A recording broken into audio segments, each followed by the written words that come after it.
Hey Home Slices, this episode is actually part 2 of a 2-part episode where I compare the first Terminator movie to the second Terminator movie, Terminator 2 Judgment Day. If you haven't listened to part 1 on the first Terminator movie, stop this podcast now and go listen to part 1. If you have listened to part 1, great, you're right where you need to be.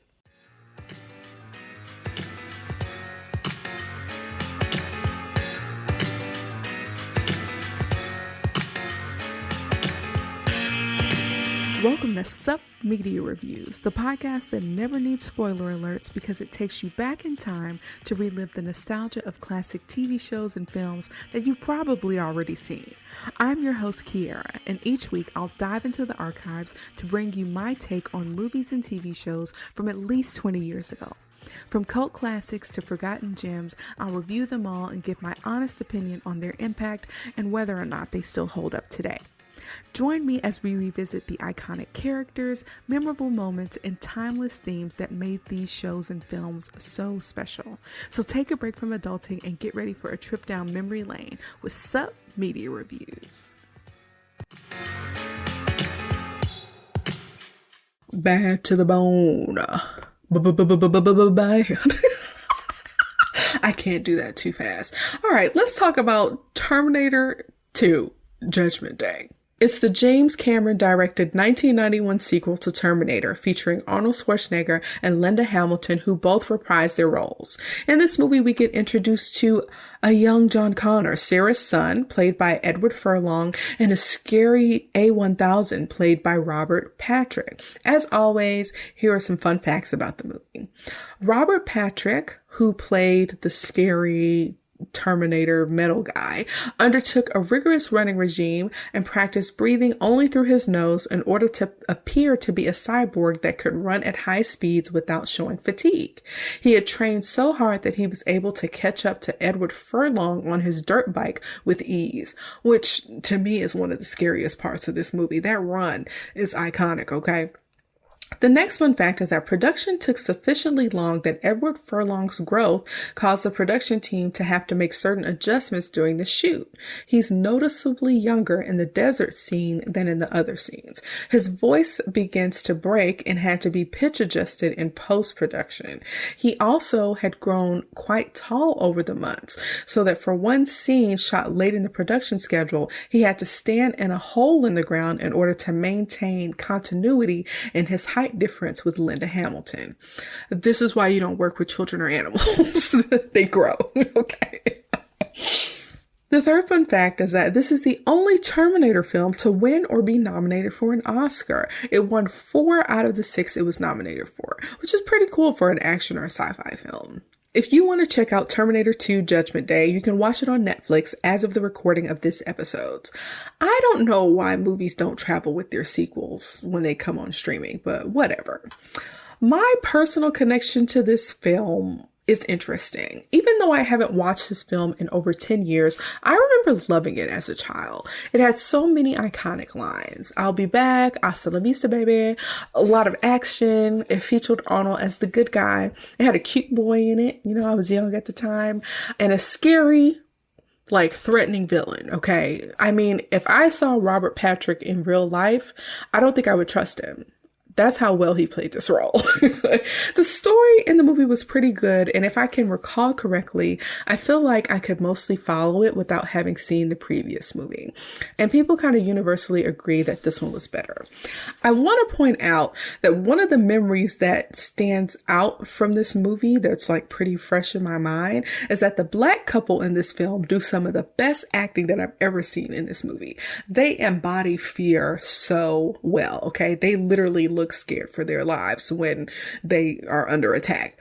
Their performance, like I said, always sticks out in my mind. But the actors are Joe Morton and S. Ipatha Merkerson, who play Miles and Teresa Dyson.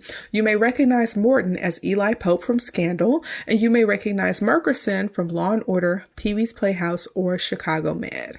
I really enjoyed this movie as a kid, so I am excited to share my perspective. Let's chat. So this movie opens up in the normal present day, but quickly switches to a post-apocalyptic 2029 AD, where tons of cars are piled up and burned on the highway. Buildings have crumbled. Billions have died. Apparently 3 billion people died in a nuclear fire on August 29th, 1997, according to the narrator, who is Linda Hamilton, or Sarah Connor. It's been 7 years since the last movie, and the graphics have improved drastically. So, similar to the first movie, most of mankind was wiped out in a nuclear war, and the remaining people on Earth had to fight the machines. So now we see a little battle scene from 2029 with lots of human soldiers fighting different machines. There's flying ones, there's hunter-killers, there's Terminators that don't have any skin or flesh, and the battle scene shows a drastic improvement from the last movie graphics-wise, and it also appears that there are a lot more humans left on Earth this time than in the last movie. I'm just assuming the budget went way up, y'all. So the narrator tells us that Skynet, the computer that controls the machines, sent 2 Terminators back in time. The first one was Arnold Schwarzenegger in the first movie, okay? And that mission in 1984 obviously failed. In the second movie, we actually see John Connor leading the resistance. John is 45 in 2029 and has a large scar on the left side of his face. And we find out that the second Terminator was sent when John was a child. But like the first time, the resistance was able to send someone to protect John. So in the first movie, the protector was Reese, who turned out to be John's dad. In this movie, the protector is Arnold Schwarzenegger. And at this point, I'm like, how? We figured that out later. So there's a credit sequence that's going on that's showing a playground that's on fire. This playground they had showed earlier in the movie, and it is a recurring theme throughout the movie. I believe that it's a representation of the destruction of innocence, just like how the machines plan to wipe out John in his childhood. So we go to present day, and a truck starts up and a weird electrical storm happens again. The graphics for the electrical storm have not improved. I will say that. But a naked man appears, and it's a slightly older Arnold Schwarzenegger. And this time a little portal is shown around him, and that portal eats through like the surrounding area. I feel like that's not really an improvement to me, but whatever. We see that he's still a machine, and he enters a nearby countryish bar while he's naked to try to find some clothing. So the patrons are stunned because like he's tall, he's big, and he's naked. Okay. The women are eyeing him like, you look good. And we see the world through his eyes, and he's sizing people up to see if he can fit their clothes. So finally he finds this like biker thug who's about the same size. And he's like, give me your clothes, give me your boots, give me the keys to your motorcycle. And the man is a motorcycle thug. So he's like, and he laughs and puts out a cigar on Arnold Schwarzenegger's chest. So just like in the first movie, the first real scene is Arnold Schwarzenegger kicking some butt. So Arnold grabs this guy and he beats him up and his crew.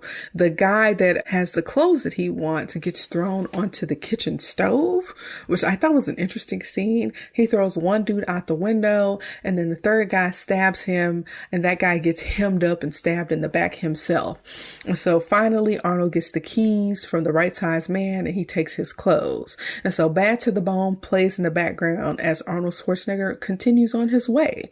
And so a man comes out with a shotgun, and Arnold's not playing that, so he takes it from him, and he takes that man's sunglasses too, and he heads out. So Arnold Schwarzenegger is back, and he's bad as ever, y'all.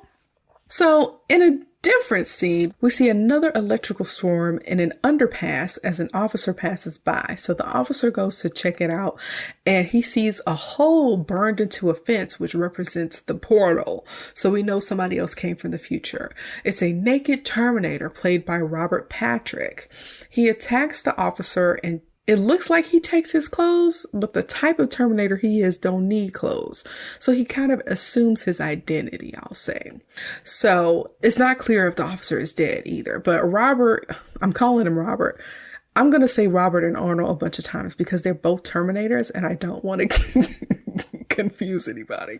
But Robert uses the computer in the cop's car to look up John Connor. We find out that John was born on February 28th of 1995 and is now 10 years old. This means that this movie, despite having come out in 1991, actually takes place in 1995. So he has a juvenile record for trespassing, shoplifting, disturbing the peace, and vandalism. And we see that he is no longer in his mother's custody. He's living with a couple named Todd and Janelle. So in the next scene, we see a young John Connor ignoring his foster mother when she's telling him to do his chores. And the foster dad isn't much help either. John and his little hood rat friend leave the house on a dirt bike. And you can tell he's a little troublemaker, a little troublemaking thug headed nowhere fast. And he doesn't really listen to authority. So next up, we see Linda Hamilton, who is playing Sarah Connor, working out in the Pescadero State Hospital, a criminally disordered detention facility where she is a patient and detainee. Her bed is turned on its side so she can do chin-ups. So she's low-key ripped in this movie, y'all. But then we see another face we recognize from the first movie, the criminal therapy guy, the criminal psychologist guy, Dr. Silberman. So he's been following Linda's case for more than 10 years now. So he's in the hospital discussing her case with some other doctors who appear to be residents. So Linda was diagnosed with acute schizoaffective disorder. So as Silberman is going through, he's basically telling Linda's story so we have some more background. I'm guessing in the event that we didn't watch the first movie or just to remind us of what happened in the first movie. So Silberman talks to Sarah through the door of her cushy cell, and we find out that she stabbed him in the knee a few weeks back. So they have a very adversarial relationship. And we also find out that she's tried to escape a few times. But Silberman orders the orderlies to drug Sarah. They're like, hey, she can't be messing up her room like that. We need to keep her under control. So in the next scene, we see Robert Patrick, the creepy silver Terminator, dressed as a cop to go to the house of John Connor's guardians. So Todd answers the door and Robert asks for a photograph of John. And so the foster parents revealed that there was like a big man here on a bike who also came by looking for John. They don't suspect anything when these two men come asking for this kid, because he stays in trouble so much, it makes sense that somebody would be looking for him. That's really unfortunate. So now Robert, the Slim Terminator, is alerted to Arnold's presence. Okay, so in the new scene, we see that John is using a computer and a card skimmer to withdraw $300 of someone else's money from an ATM with his mulleted hood rat friend. John learned how to do this from his mom. Okay, John tells his hood rat friend and us a little bit more about Linda. Linda was shot and caught trying to blow up a computer factory, and that's how she ended up in the mental institution. John calls her a psycho and a loser. So we know how he feels about his mama. So next up, Linda is with Dr. Silberman, and she's watching a tape of herself recount a dream that she has every night. She appears to be describing the nuclear apocalypse at the playground, and she even knows the date that it happens, August 29th, 1997. Turns out it's not a dream, it's a prophecy. And I'm like, when did Linda become clairvoyant? When did we start doing this? I don't know. Anyways, on the tape, Linda gets more and more upset at the doctor, and he's trying to convince her that it's just a dream. But present day Linda, who's watching herself on this tape, is smoking a cigarette, and she's like, I'm better now than I was when you took this tape. So her attitude has improved, and she has pretended not to believe in Terminators or her prophecy for 6 months from the promise that she could be transferred to the minimum security wing where she could have hopes of her son coming to visit. This whole thing about her behaving for 6 months is a continuity error and some BS, considering how she just stabbed the doctor in the knee just a few weeks ago. There's a number of continuity errors that happen in this movie, and I will be pointing them out, okay? But in this interview, we learn more about Linda. At one point, she believed that a company covered up the evidence of her destroying the Terminator in the hydraulic press. That will come back later. Then we switch scenes to a laboratory where we meet a Mr. Dyson, who appears to be in charge of some type of technology team. There's a maximum security vault that requires 2 keys to be turned simultaneously to get in. Dyson goes in, he grabs something, and we see that the hand of the first Terminator is actually on display inside of this vault. So come to find out, somebody did take the remains of the first Terminator from 1984 and use it to advance technology. This is in direct conflict with what Linda was told. Okay. So we flip back to Silberman and Linda. Silberman rightfully assumes that she's just putting on a show for him. Her good behavior is not from her getting better. It's just her trying to get what she wants. She begs to be able to contact her son, but Silberman is like, nah, I'm going to recommend that you stay where you are. So she attacks him, and she ends up getting tied to the interrogation table where she's going to receive some calm down medication. So the next scene, we see Arnold riding through the city, and he happens to spot John. But at the same time, the skinny Terminator is acting as a police officer and showing John's picture around. Have you seen this little dude or whatever? And some small girls is like, yeah, he said he was headed to the Galleria. Who out here just, I don't know. Is this how people canvas? I don't know. I don't know how it works. At first I was like, what is the Galleria? Like, what is that? In Houston, it's like a super huge, super posh mall. But like, what is that in Los Angeles? And turns out it's also a mall. So John and his hood rat friend are at an arcade in the mall playing Space Invaders, which is super cool, super fun game. But both Terminators pull up to the Galleria at the same time looking for John. His hood rat friend, even though he is a mulleted hood rat, is loyal though. So when the skinny Terminator, who again is dressed like a cop, asks if he knows John, he's like, nah, I don't know where he is. But then he runs over to John and he's like, yo, that cop is on your butt. They automatically assume that John is in trouble because he is a thief and a criminal. So John runs through the bowels of the mall and runs into Arnold Schwarzenegger as he's trying to escape the skinny Terminator. So Arnold hid a shotgun in a box of roses and takes the gun out, and John is like, oh snap, this big man got a big old gun, I need to get out of here. So John backtracks when he sees the gun, but now he's caught between the 2 Terminators along with a person who works at the mall. So Arnold shoots the skinny Terminator with the shotgun, and the skinny Terminator returns fire, killing the mall worker, and empties the clip into Arnold, who's shielding the child with his body. So Arnold shoots the skinny man multiple times, and the wounds look like aluminum rippled bowls. The skinny man is on the ground when the wounds start closing up, and then they engage in hand-to-hand combat, breaking through walls and whatnot. So John runs away as Arnold Schwarzenegger's stuntman gets thrown around by skinny Terminator. And so Arnold gets thrown through a window of a store. While Arnold is getting his bearings, the skinny Terminator heads out to find John. So John's dirt bike starts up right when the skinny man gets to the parking garage, and Robert Patrick, skinny Terminator, chases him. This run, like I said, is iconic, y'all. The skinny man ends up commandeering an 18-wheeler, and Arnold Schwarzenegger follows both of them on his motorcycle. So John's on his dirt bike riding away, and he heads to this weird sewer tunnel looking place. I feel like a lot of scenes in LA are filmed here. I don't know what they are. I don't know what they're called.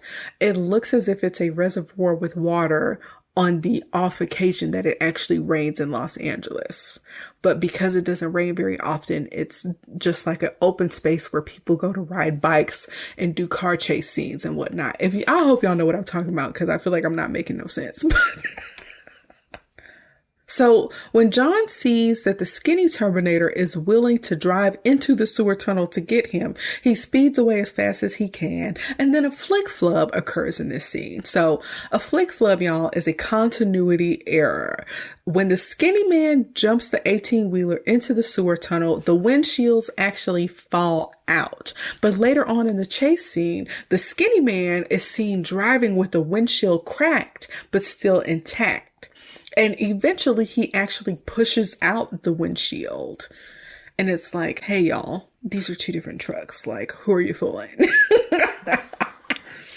So Arnold finally kind of gains on both John and Skinny Terminator. So he starts shooting at the skinny man. And so the skinny man catches up to John and basically like rams his dirt bike. So Arnold is able to catch up to John and scoop him up onto his motorcycle and shoots out a tire on the truck, which makes the Skinny Terminator crash and the truck blows up basically.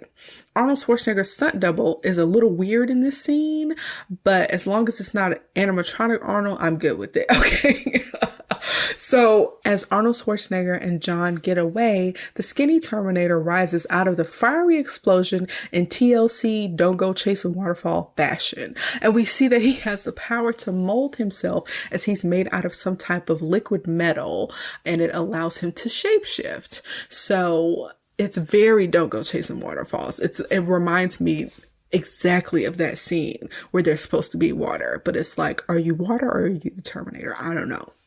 So when John and Arnold ride away, John calls a timeout and he's like, I need to pause for an explanation. So they get off the motorcycle and John starts asking questions. So he's like, oh, you're a Terminator, right? And he is stunned that Terminators are actually real because he's been hearing about it from his mama for years. And he's like, dang, I thought she was crazy. You're actually real. So Arnold Schwarzenegger reveals that 35 years into the future, the older John has reprogrammed Arnold Schwarzenegger to protect his younger self from termination. I feel like this is an oversimplification, okay? I do not buy this explanation. Where the heck did John Connor get the abilities to reprogram a Terminator, let alone the same Terminator that was sent to destroy his mother? I feel like they're playing us for fools a little bit. I hate when people skip over details that make something seem more real. It seems like a cop-out to just say, oh, John Connor, the military leader, reprogrammed a robot that was designed to kill humans to come back and save him. Since when? John didn't go to college. The Earth had blown up by that time. Where is he getting the skills to reprogram a robot that was controlled by Skynet? Are we just going to skip over that? I guess we are. Anyways, it's later in the night when John and Arnold are together, and we learn that the skinny man is a mimetic or mimetic. I don't know this word, y'all. He's a mimetic polyalloy Terminator that they call the A1000 advanced prototype. So John is like, we need to go back to my house so I can pick some stuff up. But Arnold is like, nah. The skinny Terminator is going to go back there to find you because that's what I would do. John is like, I don't like my foster parents, but I need to call to warn them, okay?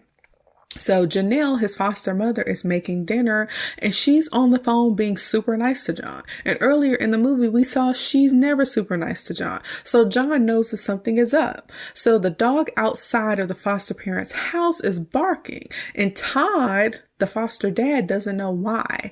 And if you recall, dogs alert when Terminators are nearby. So that fact still holds true in this movie. So Arnold takes the phone and imitates John's voice to ask Janelle what's going on with the dog. And when Janelle does not know the dog's real name, he surmises, rightfully so, that the foster parents are dead. Okay. And the person they were talking to is actually the skinny Terminator. So when this scene comes to a close, we see that Janelle has killed Todd, again, because she's actually the skinny Terminator, and she transformed the metal arm into a knife and stabbed Todd through the milk carton and through his head. Crazy scene. One of the more memorable ones for me. And actually pretty scary. But we find out that the A1000 can shapeshift into anything that it touches, but only for an object of equal size. We also find out that it can't turn into complex machines like bombs or guns. These are weird qualifiers, but I love when we get into the nitty-gritty details. And this is why I'm pissed off that we don't talk more about how John Connor learned how to reprogram Terminators. Like, oh, we can make up rules like, oh, he can't turn into a gun or a bomb, or, you know, all this other stuff. He can only turn into things that are his same size, but we can't talk about how John Connor managed to trick Skynet and take Arnold offline long enough to reprogram him. Whatever. But next up, we see two officers at the mental hospital interrogating Lisa. They have surveillance footage of the new Arnold Schwarzenegger at the mall. And if you recall, he killed like 17 police officers by shooting up a precinct back in 1984. So the cops are like, this guy is back in town. The cops are going to be all over him. Linda, what can you tell us? And earlier in the movie, Arnold Schwarzenegger tells John, like, hey, we got to avoid the police. And I was like, that makes a lot of sense because cops hate cop killers. And he killed like 17 of them. So they're going to be all on his head. So that's the last thing he needs. So the cops that are interrogating Linda tell her that John is missing, his foster parents have been killed, and Linda just really isn't responsive. So she's playing catatonic or whatever. And so she steals a paperclip off of the officer's paperwork and gets sent back to her room. So in the next scene, John is telling Arnold Schwarzenegger about his life. Oh, we spent some time in Nicaragua. Linda kept hooking up with people like gun runners so she could teach me how to be a great military leader. And he's like, I hated my mom for being crazy. But now that he sees that she was telling the truth, he has a change of heart. He feels bad and he wants to get her out of the mental hospital. So Arnold is like, nah, she's not the priority. And the skinny Terminator is probably going to find your mom and kill her and pretend to be her to get to you. And John is like, nah, I ain't having it. So when Arnold kind of hems him up, he basically yells stranger danger to alert some onlookers nearby. It's like two big dudes or whatever. And when John says, let me go, Arnold does so and John falls to the ground. And it's in this moment when we find out that one of Arnold's mission parameters is to do as John says. So two large guys who come over to see if John is doing okay, you know, they come over to make sure that this child is not being abused. It's a wonderful thing to do, actually. I don't care for this scene, and that's why. A kid is screaming stranger danger. Two guys come over to make sure the kid is okay. And then the kid is like, hey, get lost.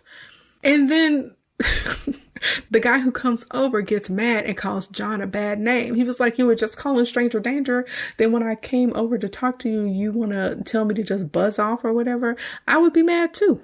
And then this is where things kind of get out of hand. John, a juvenile delinquent who just realized he has command of a killing machine, orders Arnold Schwarzenegger to grab the guy. Arnold grabs the guy by the hair and the guy's friend tries to attack Arnold so he can rescue his friend. But then Arnold like breaks the guy's hand and he almost shoots the guy. And the only reason that the guy doesn't get shot is because John steps in and like kind of moves the gun away. And so John is like, you can't go around killing people. And like, you're not a Terminator anymore, okay? And John orders Arnold to help him get his mom. So unfortunately, the A100 skinny Terminator gets to the hospital first. So Linda is looking catatonic as she's being strapped to her bed. And the orderly who's in her room strapping her to the bed licks her face like a creep. That man was creepy. That was so creepy. Yuck. But Linda uses a paperclip that she stole to break out of her restraints. And so the skinny Terminator enters the hospital and asks for Sarah. And so the receptionist is like, oh, your police friends are here. And then she turns around and that skinny Terminator is gone. So that was weird, right? So when the officers exit, the guard locks up the facility and Sarah is using the paperclip to pick the lock to her cell. So when the guard walks on the floor, we see that the A100 skinny Terminator has become part of the floor so he could get physical contact with the guard so that he could shapeshift into him. He rises off the floor in like a pretty scary fashion and shifts into the guard's likeness. It's very Busta Rhymes, well, what's it gonna be? The A1000 Terminator kills an animatronic guard by poking his sharp, elongated finger through his forehead. Y'all, I hate these animatronic robots, y'all. But he drags the guard's body into a closet and takes the guard's gun. And so the creepy orderly comes across an open maintenance closet. And while he's distracted, Sarah smacks the dog piss out of him with a broken mop handle. And she is not playing with him. She beats the crap out of him. And if you lick my face unwarranted, especially when you're in a position of power over me, I might do the same thing. Okay. So she drags him into her room, takes his keys and locks him inside. And she begins her escape attempt. So she takes his bully club and she makes her way downtown trying to escape, y'all. Something about the way she takes the billy club or bully club. Is it bully club or billy club? Jesus, I don't even know. The way she takes it is so funny to me. I don't know. It's like something about her movements makes it look almost martial arty. I don't know if y'all know what I'm talking about. So we're going to move on. So Sarah comes across an orderly and Dr. Silberman. So she basically beats them up. And she drugs the orderly and she breaks Silberman's arm and threatens to poison him with an industrial strength like drain cleaner. So at this point, Arnold and John pull up to the hospital and John makes him swear that he won't kill anybody. It's good to see that even though John is like a little juvenile delinquent, he has some morals. So Arnold pulls up and shoots the guard at the gate in the leg because that's a loophole. He'll live.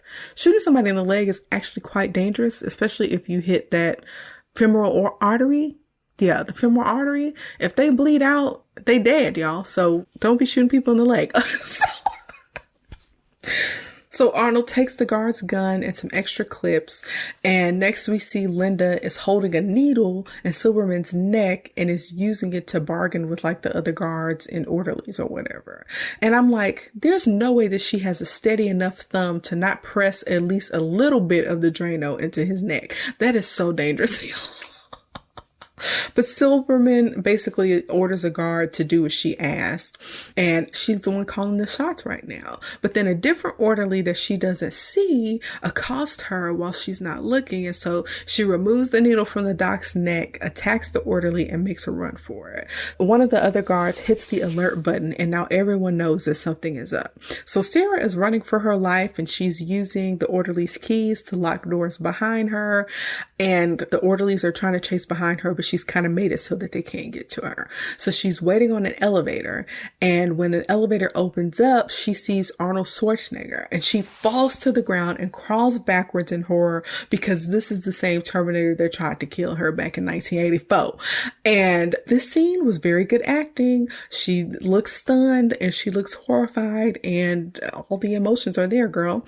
So she runs away in terror, and she ends up getting tackled by multiple orderlies as John is yelling out to his mom. But Sarah is so terrified she ain't listening. So Arnold jumps into action and throws around the orderlies and gets them off of her. And then he mushes the hell out of a female guard. It's kind of funny. So Sarah is scared and confused, but John reassures her. And Arnold says the famous line, "Come with me if you want to live." That's a callback to Reese from the first movie. So suddenly the skinny Terminator shows up and he morphs his way around the metal bars and begins to attack Sarah, John, and Arnold. They run to the elevator while Arnold shoots his shotgun at the skinny Terminator. All of this is happening while Dr. Silberman is watching on in horror. So it's very interesting that Dr. Silberman, who has been gaslighting the crap out of Sarah, gets to see right before his very eyes and actually survives this encounter and sees that she is being accompanied by two Terminators at once, one who has very interesting abilities and powers. So Dr. Silberman knows that she was telling the truth. How interesting. I'm mad that we don't come back to that, but whatever. This whole scene is happening and the skinny Terminator is attacking them. And when they show Arnold running into the elevator, it's hilarious. It's hard to describe, but it's like he does this weird lazy running, which is very funny to me. So they make it into the elevator, but then the skinny metal man is able to pry the doors open. And then Arnold shoots the skinny man in the head. But if you pause the movie just right, you can see that the skinny man's head is already partially split open before Arnold shoots him. Very interesting. The shot to the face slows him down a little bit, but not for long, because skinny Terminator tries to stab Arnold and Sarah and John through the top of the elevator car. This is horrifying to me. I feel like this is the worst thing that could happen to anybody if you're trapped in an elevator. But Sarah and Arnold try shooting through the roof of the cable car, even though they can't see him. But Sarah's trying to figure out what kind of newfangled technology is this? Like, I know what kind of Terminator you are, Arnold, but who is this metal dude? So Sarah ends up getting stabbed through the top of the elevator, and they get to the garage and commandeer a police car, and they leave just as the skinny man starts to chase them. They keep shooting him. John reloads the guns. He's actually quite good at it and quick at it, which means he has remembered the training that his mother gave him. And the skinny man is able to grab into the car until he is shot off by Arnold, and they lose the skinny man. They live to see another few hours, apparently. So now they have a chance to regroup, and Linda scolds John. She's like, why did you come to rescue me? You're way too important to risk yourself, even for me. She's not very grateful that she was broken out of that place. I think part of it is also because she felt like she was capable of breaking out anyway. She was well on her way to escaping that place. But John cries because he's upset that his mother's yelling at him. John literally risked his little life to come get you. Are you going to yell at her or whatever? And the Terminator doesn't understand what tears mean. But the skinny Terminator steals a cop motorcycle, and Sarah, her son, and Arnold seek refuge at a gas station / automotive shop where Sarah and Arnold receive first aid. So we find out that Arnold has healing abilities and can last 120 years on his power supply. We also learned that he is like a learning cyborg who can learn from humans and become more human as he learns more. So Arnold stands watch all night because he does not need to sleep, and it's morning time. Arnold breaks into a station wagon and rips it apart to start it, even though the keys are in the sun visor. Why are the keys always in the sun visor on the movies? This is the second movie I reviewed that had keys in the sun visor. So they head south to get away from the police. It's at this point in the movie where we can hear John's voice, or the actor who plays John, we can hear that his voice starts to change. You can hear it crack a little bit. And we figure out that he starts trying to teach Arnold to talk more and act more like a human and less like a robot. He teaches him phrases like no problemo, eat me, hasta la vista, baby, and chill out, dickwad. And they stop at a gas station to eat and take care of car maintenance. And we see two kids fighting with what looks like two very real guns. These guns look real. I was like, what the heck is going on? What the heck is happening? I don't understand what's happening right now. Somehow watching these two kids fight with these guns prompts John to ask if humans are going to make it. How do we transition from this? I'm at a loss. Basically, Arnold says it's in your nature to destroy yourself. But come to find out, Miles Dyson is the person who is the most directly responsible for building Skynet. So it looks like Sarah is trying to be a Terminator her damn self. We find out that Miles is the director of special projects at Cyberdyne and will build a microprocessor that will go on to basically take over the military and lead to the nuclear war / apocalypse. The problem that I have here is that this particular explanation is wrong in the timeline. Arnold says that Miles will build a chip in a few months, and then 3 years later, the chip will be in the military defense system. But if the movie takes place in 1995, 3 years from then would be 1998, which is after August 29th, 1997, when the nuclear apocalypse happens. So this is yet another continuity error. If we ignore the horrible math, we learn that humans are eventually fully removed from the military, with computers taking over all of the defense, okay? The computer learns quickly and becomes self-aware at 2:14 a.m. on August 29th. It's very interesting that they become self-aware, and on the same day the computer becomes self-aware, it tries to destroy humankind. We are the worst. But when humans try to pull the plug on the machine, once they realize the computer is self-aware, it launches a missile at Russia. And then the Russian counterattack kills the Americans, and this becomes the nuclear war, okay? So Sarah is like, I want to know everything about Dyson. And later we find out why. So in a weird scene, and I feel like it's low-key unnecessary scene, they stop at a spot in the desert that has like a few RVs, and it looks very deserty, y'all. But Sarah is looking for somebody named Enrique, and we meet Enrique and his family. It's a bunch of kids there. Enrique has a wife and some kids or whatever. They introduce Arnold as Uncle Bob, and Enrique's family greets them. They seem to be very fond of Sarah and John. Enrique tells Sarah that John, Uncle Bob, and herself are all over the news. And Sarah is there like, I'm just here to get some supplies and I need them now. Enrique appears to be some type of gun runner that she's built a relationship with. doesn't appear to be romantic, and he has an underground bunker full of weapons, and it looks like Sarah prepared this stash because she knew what was coming. Sarah in this movie is finally able to change and get out of her mental hospital uniform, and she is freaking ripped in this movie. She actually looks very good. John and Arnold talk while Arnold repairs a truck, and it turns out that John knows about sending his dad back to 1984, which basically means he sent him to his death. That's a lot for a 10-year-old to take on. But Arnold asks why people cry.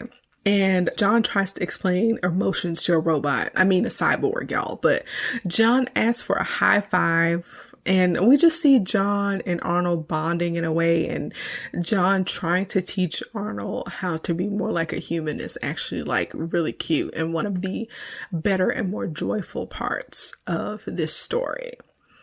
Sarah starts to narrate for us when she starts to see them interacting, and she sees Arnold as like a father figure to John.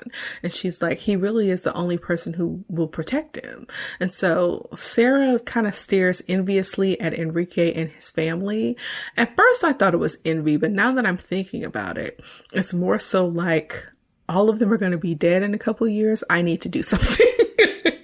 And that's exactly what she eventually does. But before then, she falls asleep and has a dream. And it's the dream that she was describing from earlier in the movie. She's on the other side of a chain link fence from a playground full of children, including a younger version of herself and John. She's yelling to herself and John and the other people at the playground inaudibly. And suddenly a bright light sparks in the sky and the earth starts to burn. And all the kids and the parents at the park burn up, and she burns up too. And there are these animatronic people getting burned up. And again, I hate them. I hate them. It's 1991, so I'm going to calm down. But a major kind of like mushroom cloud thing happens, and then everything gets blown to smithereens. And people fly away like burnt pieces of paper. However, Sarah's skeleton is still holding on to the fence though. And it's like everybody else flew away like paper and were completely disintegrated. But we still saw her skeleton. Another continuity thing. So Sarah awakes from the dream and is energized by yet another depiction of the world ending in a fiery nuclear war. And we see that she carved the words "no fate" into a wooden table. And so she leaves Mexico looking like she's a part of the Rhythm Nation without John and Arnold. And so when John sees the carving on the table, he reminds us that it's part of the message that he made his father memorize when he came to rescue her in 1984. Again, I didn't remember that, so I'm glad he said something. But this is really his only clue to figure out where she's headed. We figure out that she intends to change the future by killing Miles Dyson, so they have to stop her. Arnold is like, this is dangerous, and the skinny man might anticipate this move, and it's dangerous for us to go anywhere that he might go. But John is like, don't you understand why we're doing this? I know you're a Terminator and everything, but do you know why you can't go around killing people? No, he doesn't, John. He's a freaking robot, okay? But next up, we see Miles, who's at home with his wife and child. His son is playing with this remote control car, and Sarah is outside getting ready to snipe him with a bullet from like a big gun that has a laser on it. And so Sarah almost pulls the trigger. Sarah gets ready to pull the trigger when the remote control car hits his leg and causes him to duck right when the bullet fires. So he recognizes he's under attack and ducks for cover. And so his wife and son are freaking out while Miles is like hunkering down, trying not to get shot. So Sarah rolls up in the house, and as Miles is running away, she shoots his stunt double in the back.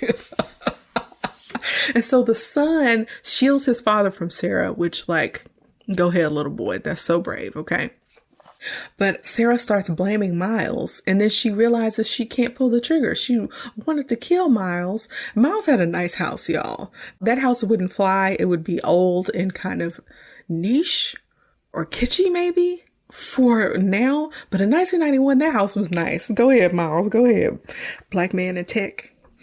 But Sarah realizes the gravity of what she's about to do. She's about to kill this man in front of his wife and child. And she decides to kind of back off. And so now she's crying in a corner. So Arnold and John arrive, and John goes over and hugs his mom while Arnold tends to Miles and his family.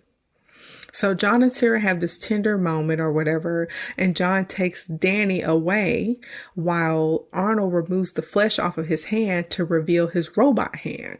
And Miles recognizes the robot hand because it's the same one that's inside that vault up at Cyberdyne. So he puts two and two together. So when things calm down and Miles gets some first aid, they basically tell Miles that his invention will eventually lead to a nuclear holocaust. And it turns out that the day of the blast is called Judgment Day. I'm finally putting the pieces of that together. Hence the name of the film. But Sarah does this monologue about how men like Miles created hydrogen bombs, and they don't know about the true creation of a human life inside your body. And John is like, Mom, you need to stop. Okay, you're going off on a tangent. But Miles is like, we have to destroy all the work. We have to destroy all the files at the lab. We got to destroy that chip that's in that weird vault. And we got to destroy the arm from that Terminator. Okay, for that Terminator arm from 1984. Sarah at this point gets mad because they lied about not taking the Terminator's body. So basically they have to destroy everything to make sure that the world does not burn in 2 years. Okay, so the four of them, Miles, Sarah, John, and Arnold, go to Cyberdyne. They threaten and neutralize the guard at the front desk, and another guard finds him tied to a urinal. So this second guard sounds the silent alarm system. So when Miles tries to use his access card to try to get the keys he needs for the vault, his access gets denied. So the juvenile delinquent criminal John uses the card skimmer that he used earlier to try to access the safe that's holding the second access key for the vault. So Miles takes them back to the lab while the guards call the authorities and identify the culprits as the very wanted Terminator and Sarah Connor. So this is about to be bad, y'all. So when the access codes don't work for them to get into the laboratory, Arnold uses this handheld bazooka type gun to blow the door off. So this activates the halon system, which, if I understand correctly, sucks the oxygen out of the room to preserve the precious materials or whatever. They get some breathing apparatus for the lowly humans, and they get to work destroying everything, or building a bomb that's large enough to destroy everything. Next up, we see the skinny Terminator at Miles's house, where all of Miles's home files are being destroyed too. Right as he is about to go into the house further, a call goes out for all units to respond at Cyberdyne for Sarah and Arnold. So thankfully he leaves the house. I was actually very worried that Skinny Terminator would kill Miles's family. So I was glad that he got up out of there. So back at the lab, John gets the second access key out of the safe using the card skimmer as the adults are loading up the lab with explosives. We find out there's a remote detonator, and John comes in to alert them that the cops are there. He saw them on a security camera. So Arnold leaves to take care of the police, and he remembers his vow to not kill anyone, and he carries something called a minigun, which is super ironic because it's literally the biggest gun I've ever seen. And he uses it to shoot at all the cops, but he doesn't kill any of them. It's just enough to get the cops to kind of scram and back off. And then he uses a small bazooka and confirms there's no human casualties, whatever. So Miles and John go into the vault. They grab the chip from the OG Terminator from 1984 and also the arm from that same Terminator. But then SWAT comes into the office and they get ready to go. They up in Cyberdyne. They ready to grab these criminals, right? So then this whole scene kind of goes in slow motion. Something happens. Sarah ducks. But Miles, who is unsuspecting and is not used to keeping his head on the swivel, ends up getting shot multiple times with the detonator in his hand. And he's dying. So he and Sarah look at each other while they're hiding from the SWAT team. And he kind of signals to Sarah that he's going to blow that shit up and that she should leave. So she runs into a room with no exit, but Arnold smashes through the wall to grab her. And Sarah John and Arnold make their escape. So the SWAT guys roll up on Miles, who's dying and breathing really fast. This man is a fantastic actor. The way he is breathing, I really believe he's dying. I don't know nothing about medicine or the medical profession. I don't know how people breathe when they are dying, okay? But he is breathing so hard. His face is like gray and pale. And he's sweating real hard. He looked like he dying. It's a fantastic depiction of a dying person. But he's breathing really hard and he's saying, I don't know how long I can hold this up. And apparently, like, when he dies, he is going to press the detonator once his body gives out. And so the SWAT team sees what's up and they try to leave, right? So eventually he stops breathing. He dies. He loses control of his hand and he blows that building up while Sarah, Arnold, and John escape in the elevator. But then right then, the skinny Terminator shows up. So when they get off the elevator, Arnold tells Sarah and John, I'll be back, because he has to handle the SWAT team that's waiting for them. The SWAT team shoots animatronic Arnold. This animatronic Arnold is a little better than the one in 1984, but it's still bad. And he injures all of them and then shoots tear gas at the officers outside. Now, meanwhile, the skinny Terminator is riding his motorcycle up the stairwell. But Arnold steals a SWAT van and he finds the keys in the visor. So he's learning our human tricks. Again, what's with the keys in the visor? I don't get it. Anyway, he drives into the lobby with the SWAT van and picks up Sarah and John. But then Skinny Terminator realizes that they're escaping and he hitches a ride on a helicopter by driving the motorcycle off like the 3rd-story floor and breaking into the helicopter. Interestingly enough, he does not kill the operator. He tells the operator to get out and that operator jumps and falls to the ground. Ouch. And now he chases them in a helicopter. I feel like that's cheating, but okay. So now Sarah is using the bulletproof vest in the SWAT van to provide some cover for herself and John. And they realize that the helicopter behind them is actually the skinny Terminator. So Sarah and the skinny Terminator shoot at each other as Arnold is driving the SWAT van. It's low-key not fair because the skinny Terminator has conjured up an additional hand so he can operate the helicopter and reload his gun at the same time. Sarah ends up getting shot in the leg, and Arnold, who's driving, hits the brakes so that the helicopter will smash into the back of the van and blow up. But a tire blows out on the van at the same time and it overturns. But then a man in this weird tanker truck gets killed by the skinny Terminator, and the skinny Terminator takes the truck. And it turns out the truck is carrying liquid nitrogen. But Arnold, Sarah, and John take a truck from another motorist, and another chase happens with different vehicles. So before the skinny Terminator catches up to them, Sarah is bleeding really badly.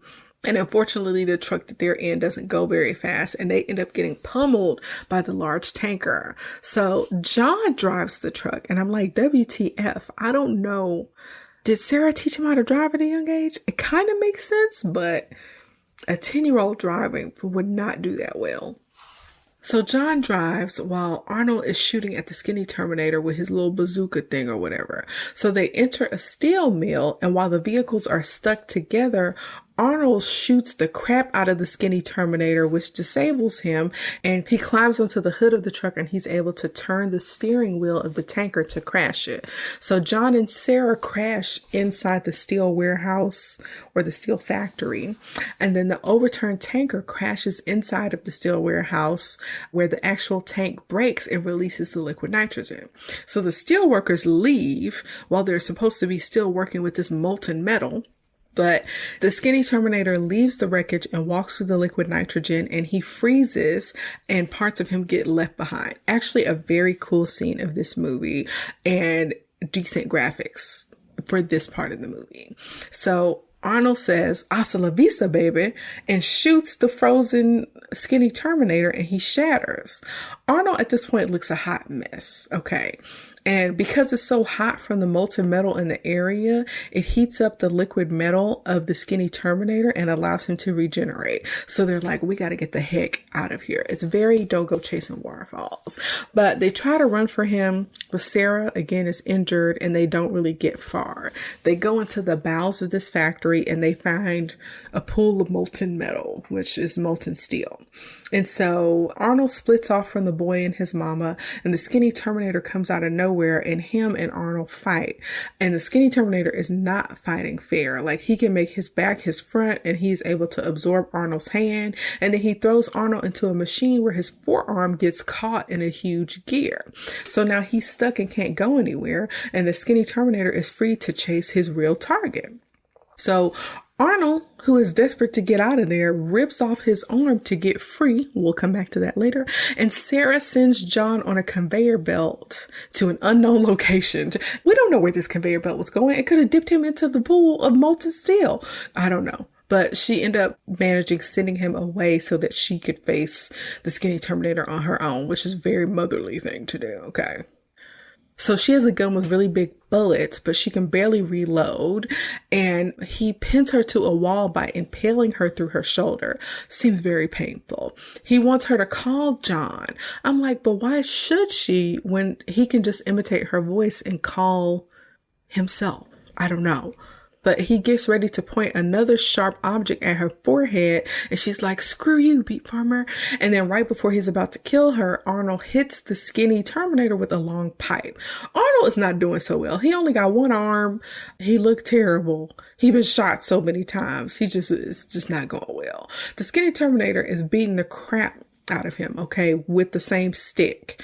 And the skinny Terminator keeps hitting Arnold over and over again with this big steel beam. And at one point it's comical because like the fourth or fifth time, it doesn't look like Arnold or a stuntman anymore. It looks like the worst animatronic Arnold in history. It's so funny. But Arnold is obviously messed up. Half the flesh is gone from his face. And as he's crawling away, the skinny Terminator impales him on the stick or the pipe that he used. So the little electrical storm thing happens and it looks like Arnold is dead, y'all.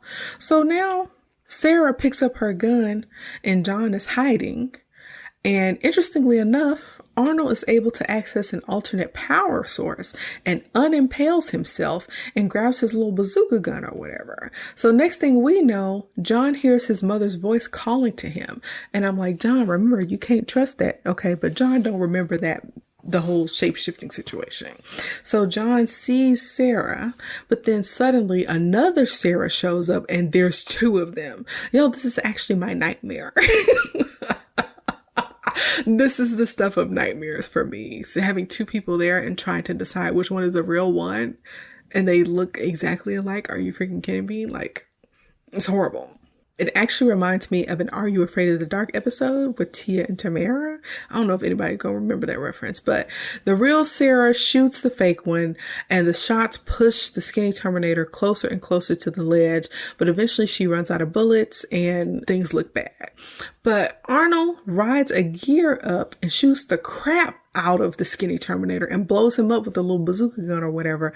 And he makes the most horrifying velociraptor noises and falls into a pool of molten lava where he replays all the people that he assumed. Like we see when he shifted into the foster mother and to the guard and whoever else, which I think was cool. The problem that I'm having though is that as he's dying in this pool of molten lava, I feel like as a Terminator, he's not supposed to be able to feel pain. So why is he making all of these noises and writhing so much? Why aren't you dying with dignity? You can't feel this. What's going on? I don't get it. I don't get it, y'all. Arnold says, oh, I need a vacation. A very human thing to say, I guess.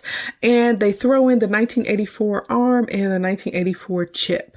And they think the whole situation is over. But Arnold was like, well, they used my chip and my arm to advance technology last time, so they might do it this time. So you got to destroy me too. And John is like, no, you can't go. It's actually very sad. Actually a very convincing performance of a child who doesn't want to lose somebody that they've grown close to. Actually, it's a pretty good performance by Edward Furlong. But eventually they figure out that this is what needs to be done, and Sarah has to lower him into this pool of molten steel because he cannot self-destruct, which is an interesting mission parameter. But Arnold basically says, I know why people cry now, and he recognizes that he's not human and never will be. Do y'all remember Why Must I Cry? Why must I cry? Why must I cry? Tell me why. Oh, only the people who know will know, okay? But anyway, he hugs John, which I think is odd because it's a very human thing to do. Then he hops on a chain and Sarah lowers him into the molten steel. He goes into the steel without all that flailing and whatnot that the other Terminator did, and he gives a thumbs up as he's destroyed. The problem that I have is when Arnold went into that molten steel, he was missing an arm. That arm got caught in a gear inside the factory. Y'all gotta find it. They obviously don't find it. There is another Terminator movie after this. I'm curious to see if that arm is what leads to the next Terminator movie. I don't freaking know. But the movie ends with a narration from Sarah. She's basically saying, like, if a Terminator can learn the value of human life, maybe we can too. So, cool beans.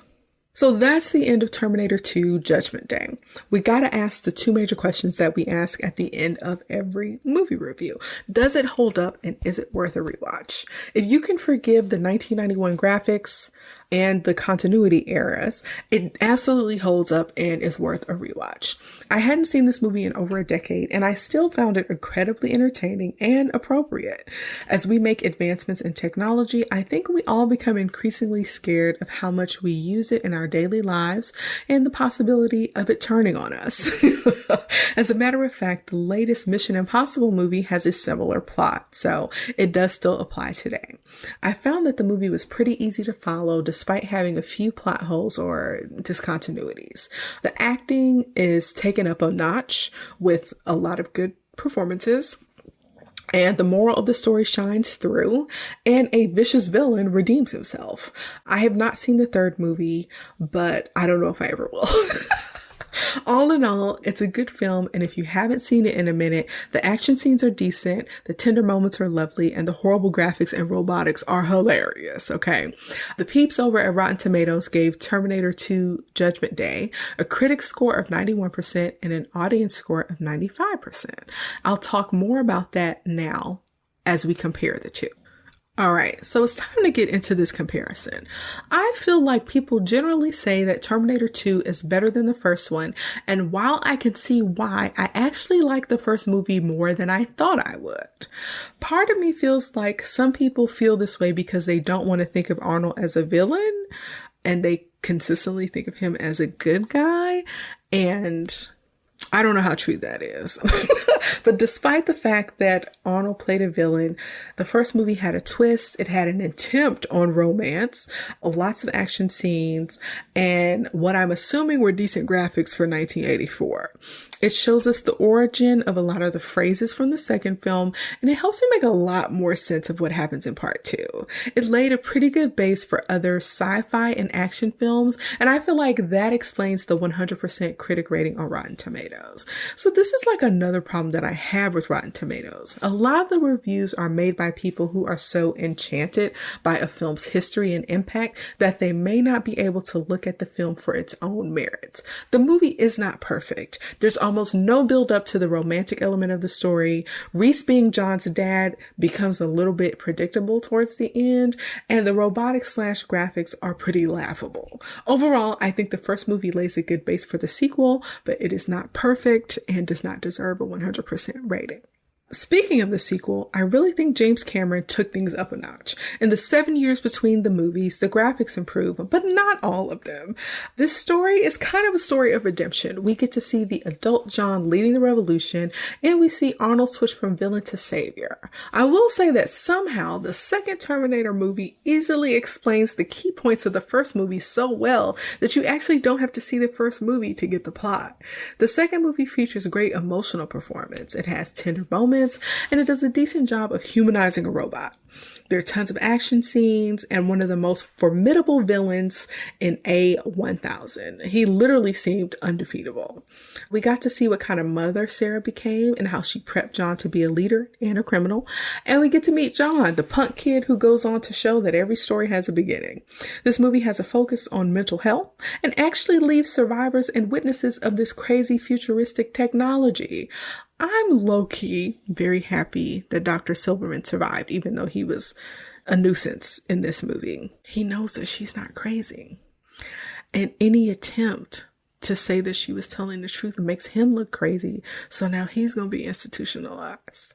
I wish we would have returned to that piece of the story. I actually really enjoy it. I really enjoy thinking about that. Unfortunately, the black man in this movie had to die.